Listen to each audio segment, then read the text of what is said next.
Scene असं आहे का नारळी पौर्णिमा आहे, वरून असं समजा उद्या रक्षाबंधन आहे, बट सीन असं झालं आहे का आमच्या घरामध्ये आमचे काका वारले असल्या कारणाने माझं डोळं दुखते, माझा चेहरा बघा, अक्षरशः जशी मी पण रडले अशी फिलिंग आहे ना. त्याच्याचमुळे नाही राखी होणार, नाही नारळी पौर्णिमा होणार, बिकॉज आता मी ऑलमोस्ट माहिती आहे तुम्हाला, मी दाखवून जाणार एक मिनिट.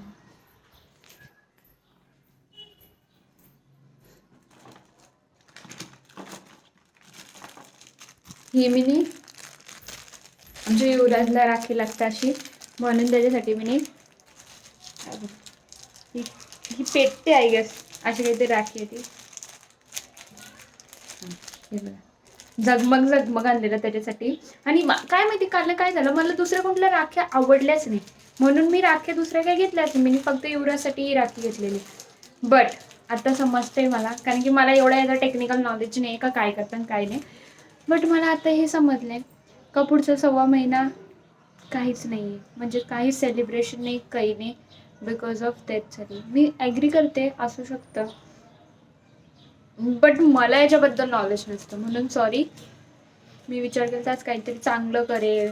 आमचा प्लॅन पण ठरलेला का गेलो तर मी नारळ सोडायला बिडायला जाल, मस्त ब्लॉग बनवेल, पण नियती, कर्मा, नशीब याच्यापुढं कोणतंच काही चालू नाही शकत आहे, म्हणून ही राखी आता तशीच राहणार. चलो चालते. हे माऊला गिफ्ट आलं होतं तिचं रक्षाबंधनचं स्कूलमधून, तिला चॉकलेट्सही आले. बटर लावले, आता आपण थोडासा केचप लावू. माझ्या तिचे मला पूर्ण शिजून घ्यायला पाहिजे होते नाही ना, याच्यानं मला फक्त कन्फ्युजन होतं.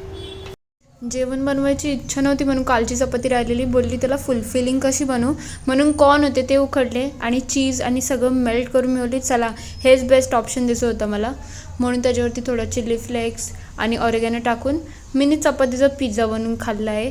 कारण की मूड नव्हतं माझं जास्त काही करायचा असंच. नंतर पाणी गरम केलं आणि हा मी चपातीचा पिझ्झा एन्जॉय केला आहे. खालून नशीब चांगलं होतं की हा खालून बिलकुल जळला नव्हता, एकदम असा क्रिस्पी झाला होता, टेस्टीसुद्धा झाला होता. म्हणजे ज्याला मैदा नसेल खायचं ना तर हे ट्राय करू शकता. भेटूया उद्याच्या ब्लॉगला. Thank you for watching.